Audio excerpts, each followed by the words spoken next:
आगे मैं आपको और बोलने का मौका दूंगी। प्रशांत जी आप रहिए, आप आगे आप ही बोलेंगे, 1 मिनट रुकिए। तेजस्वी यादव को लेकर जिस तरीके से अभी तक के रिएक्शन है वो हमने आपको बताया। तेजस्वी यादव को लेकर जन सुराज के संयोजक हैं प्रशांत किशोर, उन्होंने भी कुछ कहा है, एक बार सुन लेते हैं। कोई अपील नहीं करेंगे, उनका अपना प्रोग्राम है। मुसलमान संगठन कुछ ये बैठक कर रहे हैं, उनको मेरी शुभकामना।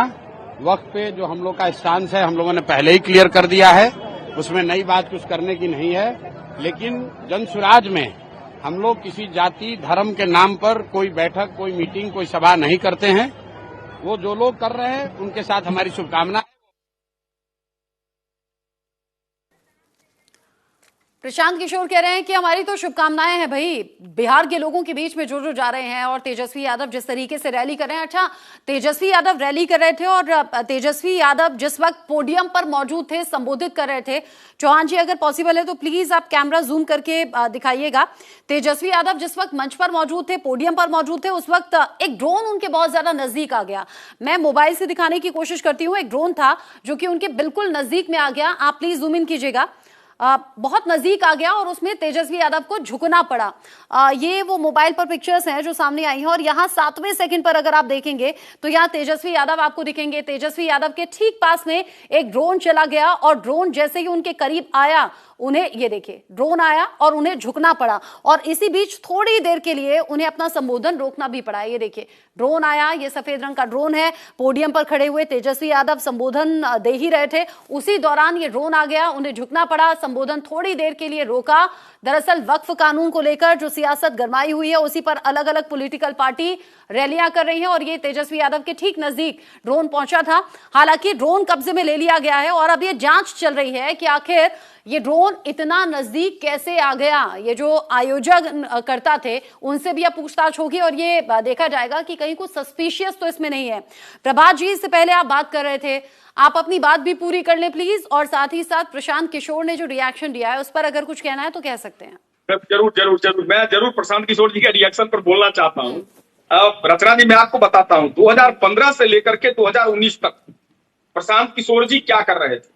जब वो माननीय मुख्यमंत्री नीतीश कुमार जी के मुख्य सलाहकार के तौर पर काम कर रहे थे, जब वो जेडीयू के राष्ट्रीय उपाध्यक्ष के तौर पे काम कर रहे थे, जब वो खुद ही बताते हैं कि मैं तो बैठा रहता था नीतीश बाबू के घर में, मैं तो वहीं से चलाता था। जब सत्ता चला रहे थे 2016 में शराबबंदी हुई है रचना जी, तो अभी ये शराब छुड़वाने की बात कर रहे हैं प्रशांत किशोर जी। आप सोचिए कितना हास्यास्पद है कि ये वो व्यक्ति बोल रहा हो जो खुद को सबसे बड़ा रणनीतिकार कहता है और वो व्यक्ति वहां बैठा है नीतीश बाबू के घर में और शराबबंदी होती है।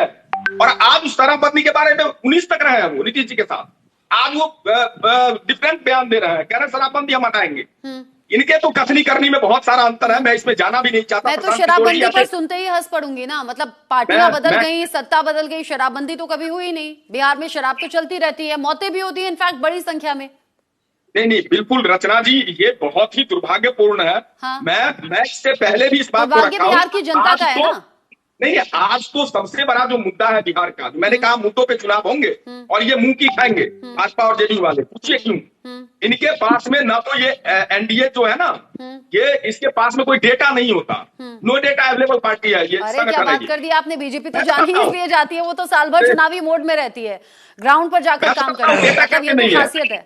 नहीं मैं रचना जी पर लास्ट कर रहा हूँ। देश के प्रधानमंत्री 2015 में आए थे बिहार, और बिहार के गांधी मैदान से पूछा था बिहार के लोगों से कि 50,000 दे दूं, 60,000 दे दूं, 80,000 दे दूं, 1 लाख दे दूं, दिया 1.25 लाख करो।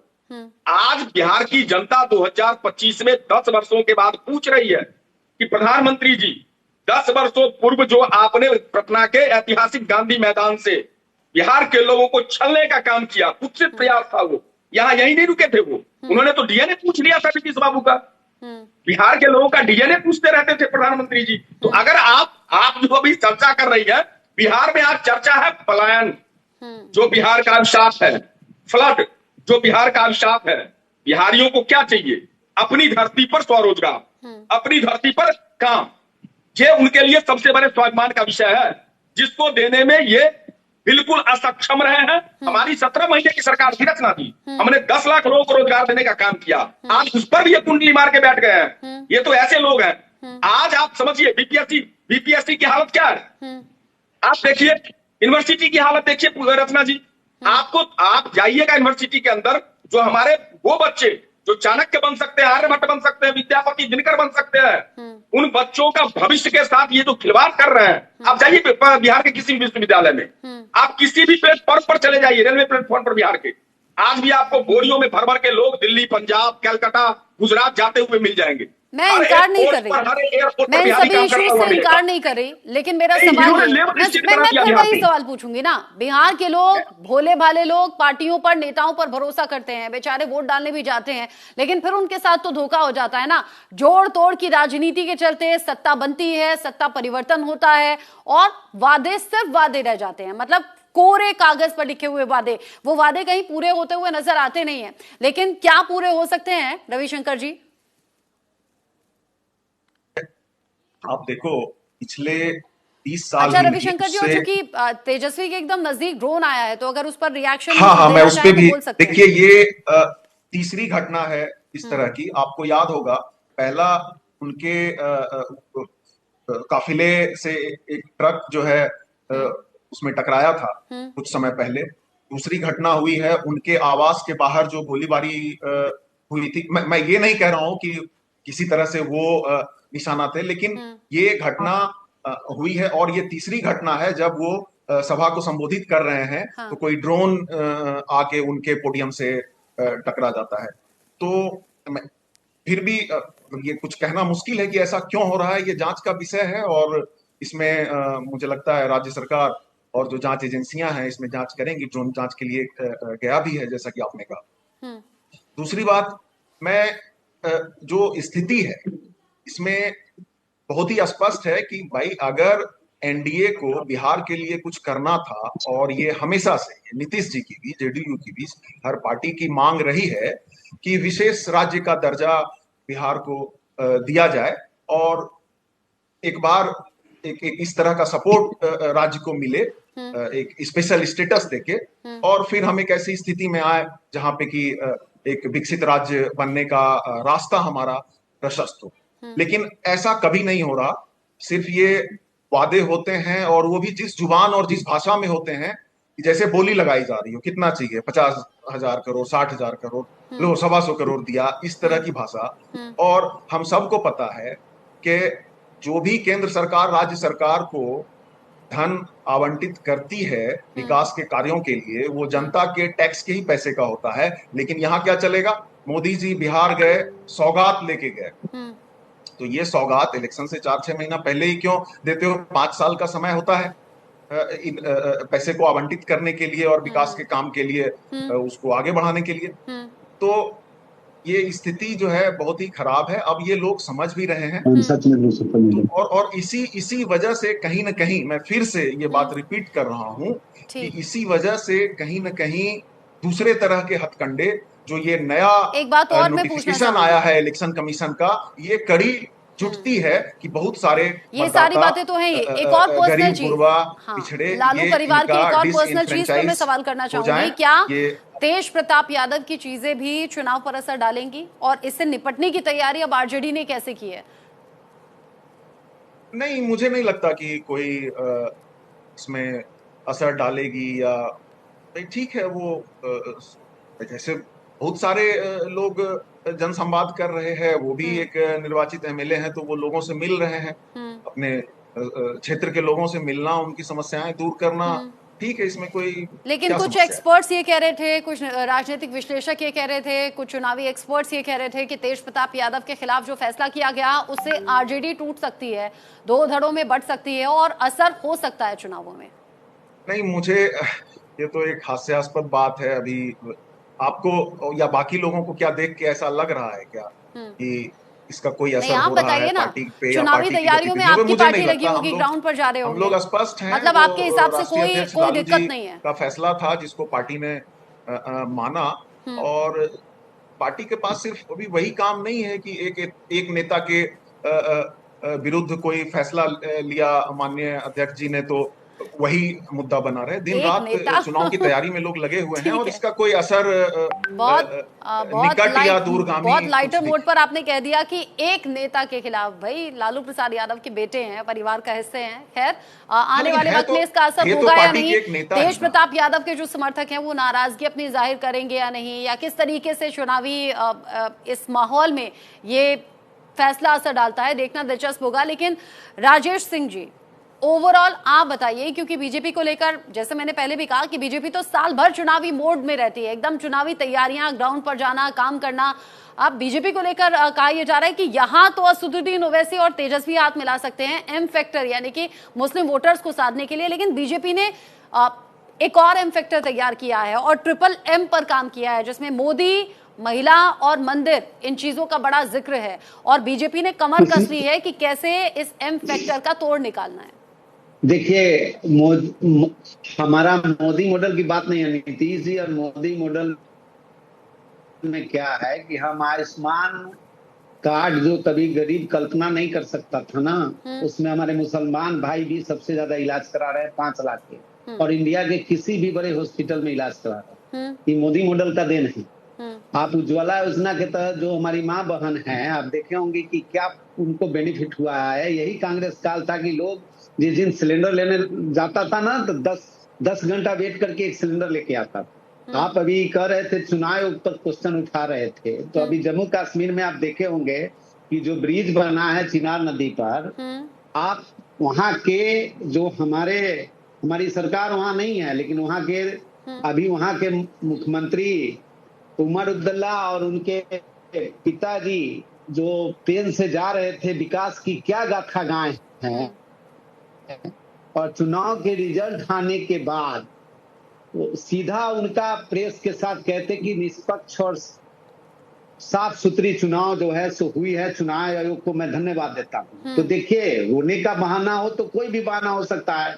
बिहार की बात नहीं करते हैं, मैं पूरे देश की बात करता हूँ कि जो मोदी सरकार ने 11 साल में करके देखा है। कांग्रेस कहाँ थे, ये कह रहे हैं कि चीफ सेक्रेटरी की पत्नी को मेंबर बना दिया गया है। उस टाइम बिहार की जनसंख्या 7 करोड़ थी। एक अनपढ़ महिला जो साइन नहीं कर सकता था, क्या लालू यादव के पार्टी में महिला चाहे कोई दूसरा योग्य आदमी नहीं थे कि अपने अनपढ़ पत्नी को वहां के मुख्यमंत्री बना दिए थे। और इस राजेश जी, ऐसे तो फिर बीजेपी में भी भरे पड़े हैं लोग, मतलब बीजेपी में भी गिनती नहीं है फिर, अगर आप काउंट करने पर ही आएंगे तो। रचना जी अगर पढ़े लिखे लोगों पर सवाल उठा रहे हैं। हमारे साथी बोल रहे थे अभी 10 मिनट में उनको बोलने का टाइम दिए हैं, आप बात को काट रहे हैं। नहीं, मैं काट नहीं रही हूँ, मैं पूछ रही हूँ आपसे, मैं बात नहीं काट रही हूँ। रचना जी, आप बीजेपी में एक एग्जाम बता दीजिए कि बीजेपी की कार्यकर्ता नहीं रहा है, कोई सरकारी पद उसको दे दिया, एक एग्जाम्पल आप बता दीजिएगा तो मैं आपकी बात को मान जाऊंगा। लेकिन ये कांग्रेस वाले और आरजेडी वाले लोगों का तो है कि जिसको एबीसीडी का ज्ञान नहीं है उसको राताराती मिनिस्टर बना दिया जाता है। तो बीजेपी तो यहाँ संगठन की पार्टी है। आपके हिसाब से तो बीजेपी और जो एनडीए के दल हैं उनमें सभी में सब पढ़े लिखे हैं, है ना, सब डिग्री धारक हैं। नहीं, पढ़े लिखे नहीं है, कार्यकर्ता है, देश की सेवा भावना से जुड़े हैं। जब कार्यकर्ता कुछ काम करते हैं तभी उनको दिया जाता है। रचना जी, आपने ऐसा चुटकुला छोड़ दिया। देखिए, प्रभात जी की तो हंसी ही नहीं रुक रही है, आपने ऐसा चुटकुला छोड़ दिया। प्रभात जी तब से हंसे ही जा रहे हैं। अभी लोग गठबंधन। प्रभात जी क्या कह रहे हैं कि हम किसी राजेश भाई रुके तो जब मैं बोलूं। प्रभात जी आपको एबीसीडी पढ़ाना चाह रहे हैं शायद। नहीं, राजेश भाई बड़े भोले हैं, उन्होंने बातों में फिर से वो याद दिलवा दिया। अब वो डिग्री मैं नहीं खोजूंगा किसके पास में कौन सी डिग्री है। आज बिहार के चुनाव की बात है। अरे राजेश भाई नहीं, बिहार के चुनाव के बारे में बता। मैं नहीं पूछूंगा किसी की डिग्री भाई। देखिए, आप मैं नहीं पूछूंगा किसी की डिग्री भाई, मुझे बोलने दीजिए। सत्ता में बैठना चाहते हैं, हमने अपने कार्यकर्ता को बता दिया है, हमने अपने कार्यकर्ता को बता दिया है। सुन लीजिए मेरी बात को, सुन लीजिए। आप बात ही ऐसी कह रहे हैं, वो कहाँ बोलने देंगे आपको? आप खुद ही देखिए ना, आप अगर डिग्री और पढ़ाई लिखाई की बात करेंगे तो वो कहाँ बोलने देंगे आपको? रचना जी, मैं तो यही कह रहा हूँ कि बिहार। रचना जी, दुनिया का पहला विश्वविद्यालय बिहार में अच्छा राजेश जी, आप बोलिए ना, एक बार कांग्रेस को प्रभात जी को सुन लेते हैं, कुछ बोलना चाह रहे हैं, वो जवाब देना चाहते हैं आपकी बात का। बोलिए प्रभात जी। राजेश भाई, हाँ। राजेश भाई बहुत प्यारे हैं आप, बहुत सम्मान के साथ कहता हूँ। आप जहाँ बैठे हैं मैं भी उसी धरती से आता हूँ, और वो जो धरती है ना, वो दुनिया का पहला विश्वविद्यालय नालंदा उसी धरती पे है। अब वहां अगर डिग्री और पढ़ाई लिखाई की बात आएगी, मैं अगर गलती से पूछ लूंगा किसी की डिग्री तो फिर आप तकलीफ में आ जाएंगे। आज रचना जी की बात पे रहते हैं, मैं डिग्री विग्री नहीं पूछूंगा। रचना जी ने कहा 3 एम फैक्टर। हाँ, बिहार में 3 एम फैक्टर है रचना जी, मैं बताता हूँ कौन कौन सा है। पहला एम फैक्टर है महंगाई। बिहार के लोग दोहरी मार झेल रहे हैं, एक तो रोजगार नहीं मिलता और महंगाई अपने सीमा को लांघ चुकी है। दूसरा एम फैक्टर है मौतें, चाहे वो सरेआम बेलगाम हो चुके अपराधियों के द्वारा हत्याएं हो रही हो, या शराब के कारण, जो जहरीली शराब के कारण लोगों की मौतें हो रही है, वो मौतें। और तीसरा फैक्टर है मुख्यमंत्री कौन होगा। अब कहीं शिंदे पार्ट 2 ना हो जाए, वहां से मुख्यमंत्री भी तो होता है। देखिए अच्छा,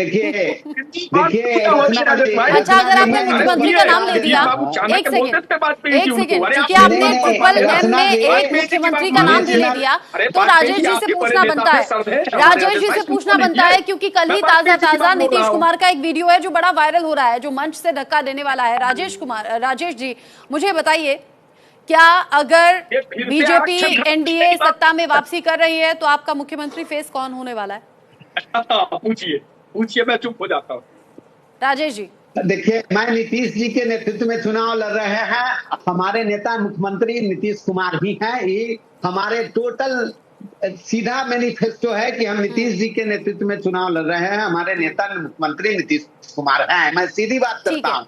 दूसरा बात मैं बता रहा हूँ रचना जी कि मैं जाति, धर्म और गठबंधन की बात नहीं करते हैं। मैं बात ये भी तो है ना, मेरी बात तो सुनिए, बात ये भी तो है ना, एनडीए तो घोषित कर देगी कि हमारे मुख्यमंत्री हैं नीतीश कुमार, मतलब जीतेंगे तो नीतीश कुमार बनेंगे मुख्यमंत्री। लेकिन सुनिए ना, अगर इधर से पलड़ा भारी हो जाता है तो नीतीश कुमार फिर पाला बदलते हुए देर भी तो नहीं करेंगे ना। ये भी तो इतिहास है, ये भी तो दल बदल नेता के तौर पर जाने जाते हैं। नीतीश कुमार जहां अपना फायदा देखे वहां पर हो लेते हैं। बड़ी देर से रविशंकर जी आप शांत बैठे हुए हैं, क्योंकि आज हम बात कर रहे हैं असदुद्दीन ओवैसी और तेजस्वी के साथ में जाने की। वहां पेश फंसा हुआ है कि कांग्रेस हरी झंडी देती है तो साथ में आना है। अगर पिछले विधानसभा चुनाव की बात करूं तो 5 सीटें तो अकेले ही असदुद्दीन ओवैसी की पार्टी ने जीत ली थी। आपने हालांकि शुरुआत में ही कहा था अभी कुछ क्लियर नहीं है, पार्टी के शीर्ष नेतृत्व के जरिए यह फैसला होना है। लेकिन फिर भी चूंकि आप पार्टी के प्रवक्ता हैं, मुझे सीधे बताइए ना, ओवैसी तेजस्वी अगर साथ में आते हैं, अगर महागठबंधन एक साथ चुनाव लड़ रहा है ओवैसी के साथ मिलकर, तो क्या ये फायदेमंद होगा? क्योंकि अगर अलग से लड़ेंगे तो मुस्लिम वोट तो कट जाएंगे।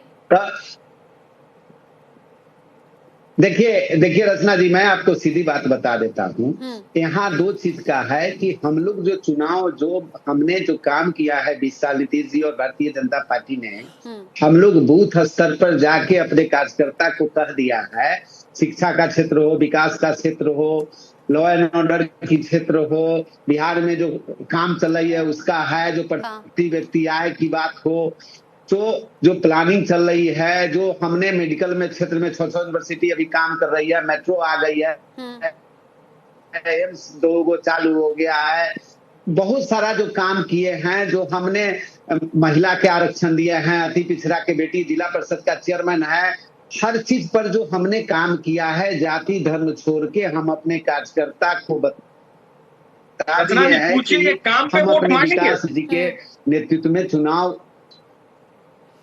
लेकिन मेरा सवाल रविशंकर जी से था, लेकिन काम के आधार पर चुनाव आएंगे और रचना जी, अरे मेरा सवाल लेकिन रविशंकर जी से था। रविशंकर जी मुझे बताइए ना, ओवैसी अगर साथ में आते हैं तो क्या ये फायदेमंद होगा? पटना के पीएम अरे रविशंकर जी को बोलने दीजिए ना। राजेश जी एक सेकेंड, आप देर से जुड़े हैं और आप सबसे ज्यादा बात कर रहे हैं। नहीं, अभी आप शांत रह जाइए। माना कि सरकार में आप हैं, लेकिन ऑपोजिशन को बोलने का मौका तो दीजिए। रविशंकर जी बोलिए। अनम्यूट है, अनम्यूट कर लें आप खुद को, शायद आप म्यूट हैं। अभी मेरी आवाज आ रही है? अभी आई।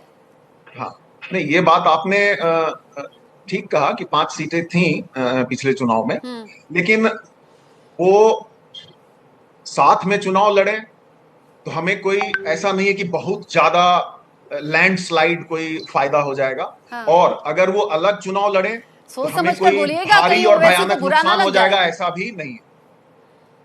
ये अभी की स्थिति देखिए, हर साल 2 साल में सामाजिक राजनीतिक स्थितियां बदल जाती हैं। और अभी बिहार के अंदर जिस तरह से वक्फ कानून पे जो एनडीए का स्टैंड रहा है, जेडीयू का स्टैंड रहा है, जो आरजेडी का स्टैंड रहा है, ये अल्पसंख्यक समुदाय के लोग सब देख समझ रहे हैं। और मुझे लगता है कि हमें उनका पूरा समर्थन है, क्योंकि हम कोई समझौते वाली राजनीति हम लोगों ने नहीं की है। और वो 91-92 से नहीं की है। वो एक स्टॉन्च हमारा एक सेकुलर स्टैंड रहा है। जब लालू जी ने आडवाणी जी का रथ रोका था, हाँ। तब से लेके आज तक हमारी एक इंटीग्रिटी है, एक सेकुलर इंटीग्रिटी। तो उनके लड़ने ना लड़ने, अच्छा, इसमें साथ कोई आने दो नहीं राय आने नहीं से है हम कि पे कोई आरजेडी का फर्क नहीं अपना पड़ता। वोट बैंक है। मेरी बात सुनिए, आरजेडी का अपना नहीं, वोट बात बैंक है, वोट इसमें बैंक कोई की दो नहीं राय है। नहीं वोट है। बैंक तो फिर लेकिन अगर फिर तो किसी असदुद्दीन समुदाय ओवैसी को की किसी पार्टी पार्टी से जोड़ अलग दीजिए, से बोलिए चुनाव वो उसका लड़ती वोट बैंक है, है। तो क्या आपके वोट कट नहीं जाएंगे? मैं कह रहा हूं कि हम लोग सामाजिक न्याय और धर्मनिरपेक्षता से सरोकार रखने वाले जो लोग हैं, वो उनको हमें वोट भी करते हैं, हम उनको अपील भी करेंगे, क्योंकि हमारा स्टैंड उस हर तरह के मुद्दे पे तो कहीं कोई समझौते वाला रहा नहीं है। हाँ। तो ओवैसी जी हैदराबाद से आ जाएं बिहार में, वो साथ चुनाव लड़ें, अलग चुनाव लड़ें, हमें कोई बहुत फर्क नहीं पड़ता, मेरा ये कहना। आपने कहा कि साथ में आए या ना आए बहुत ज्यादा रचना फर्क जी नहीं 10 पड़ता। सेकंड दीजिएगा। जी बोलिए बोलिए। रचना जी, मैं एक बात कहूँ आपको, मैं अभी एक आप बात कहता हूँ रचना जी। राजन भाई बोलने ही नहीं देंगे, दिक्कत ये है। राजन रचना भाई जी, बोलने ही नहीं देंगे मुझे। हाँ, एक साथ अरे मत राजेश बोलिए, भाई, एक साथ मत बोलिए, वन बाय वन नहीं, बोलिए नहीं, ताकि समझ में आए प्लीज। हाँ, प्लीज, पहले राजेश जी 10 बोल सेकंड लीजिए। में मैं खत्म कर रहा हूँ। पहले 10 सेकंड राजेश में जी मैं बोल खत्म लीजिए। कर हाँ, रहा हूँ। पहले रचना जी, राजेश मैं जी कह रहा बोलिए। हूँ, सेकंड में जरूर, मैं जरूर, अपनी जरूर। बात को खत्म कर रहा हूँ। हाँ, 30 हाँ। सेकंड में मेरी अपनी बात को ठीक, खत्म कर रहा हूँ। बोलिए। रचना जी, मैं एक बात बताऊं, हाँ, आप और हम और हमारे सब साथी भगवान करेंगे तो स्वस्थ और अच्छे रहेंगे, हम आपके प्रोग्राम में भी आएंगे। चिराग जी के अलग लड़ने के कारण इनके पास कुछ अच्छा खासा सीट आ गया था। आप देख लीजिएगा कि हम गठबंधन बड़े मजबूती से एक नेता के नेतृत्व में चुनाव लड़ रहे हैं। ये विरोधी दल होने लायक नहीं रहेंगे। नवंबर में मिलिएगा और ये लोग ठीक से आपके सामने फेस भी नहीं करेंगे। हम विकास मॉडल पर काम कर रहे हैं, विकास मॉडल पर चुनाव अरे लड़ेंगे। बाप रे, इतनी बड़ी बड़ी बातें, चेहरा दिखाने लायक नहीं रहेंगे, इतनी बड़ी बड़ी बातें, नहीं रचना जी, इतनी रचना बड़ी जी, बड़ी 10 बातें सेकंड। कहाँ से ले आते हैं आप राजेश जी? रचना जी 10 सेकंड दे दीजिए। हाँ, नहीं, प्रभात नहीं, जी जो बोलिए, सही बात जवाब है। दीजिए प्लीज। ये- और ये भी ये- बताइए, जैसा वो ये- बोल रहे हैं, वो भविष्यवाणी भी कर रहे हैं, वो कह रहे हैं कि चेहरा दिखाने लायक नहीं रहेंगे। नहीं, दिल्ली में ये क्या भविष्यवाणी हुआ? नहीं है दिल्ली रचना में जी। 0 पर उसको आउट हो भविष्यवाणी गया। का सीमित ना रचना रखें। जी, अब हम प्रभात जी सबके बोलेंगे यहाँ ना, हैं। अब प्रभात हम जी को दिल्ली बोलने में दीजिए। क्या हुआ? ये दिल्ली ये में तो इलेक्शन कांग्रेस कमीशन लड़ी को ना, कहीं ना कहीं आम से आदमी पार्टी लड़ी ना, क्या हुआ? ये धमका रहे हैं। और ये सरेआम लोकतंत्र का जो महिमा है देश के अंदर, भारतीय लोकतंत्र का जो दुनिया पूजती है भारतीय लोकतंत्र को, उसका कहीं ना कहीं से उसको पैरों तले रोकने का काम कर रहे हैं। पहली बात, भविष्यवक्ता बन के बात नहीं कर रहे हैं, ये तानाशाह बन के बात कर रहे हैं। बरगुले लोग हैं ना ये अंग्रेजों के समय में यही काम नहीं, करते नहीं, थे। कांग्रेस आज कोई नई नहीं है कांग्रेस इनकी। कांग्रेस ने उपलब्धि दिल्ली में, मैं तो बस इतना कांग्रेस कहूंगी का ना दिल्ली में राजेश क्या जी, हुआ? मैं बस ये कहूंगी ना राजेश जी की बड़ी बड़ी बातें मत बोलिए। 400 पार वाला नारा भी दिया था। आज सरकार कैसे बनी है ये पूरा देश जानता है। बड़ी बड़ी बातें मत बोलिए ना। 400 पार का नारा किसने दिया था? 400 पार, अब की बार 400 पार, ये नारा किसने दिया था? क्या वाकई ऐसा हुआ? क्या वाकई ऐसे रिजल्ट सामने आए? हमें बड़बोला नहीं बनना है, हमें सिर्फ काम करना है, लोगों को जवाब देना है। एंड कमेंट आपका। रविशंकर जी कुछ बोलना चाहेंगे आप? रविशंकर मेरी जी, बात पूरी नहीं हुई, मेरी बात छूटी रह गई। अच्छा ठीक है, बात पूरी करने आप, मेरे पास टाइम कम है। प्रभात जी जल्दी से। ये बरबोले लोगों को मैं एक चीज बता दूं, बिहार इनको पहचान चुका है।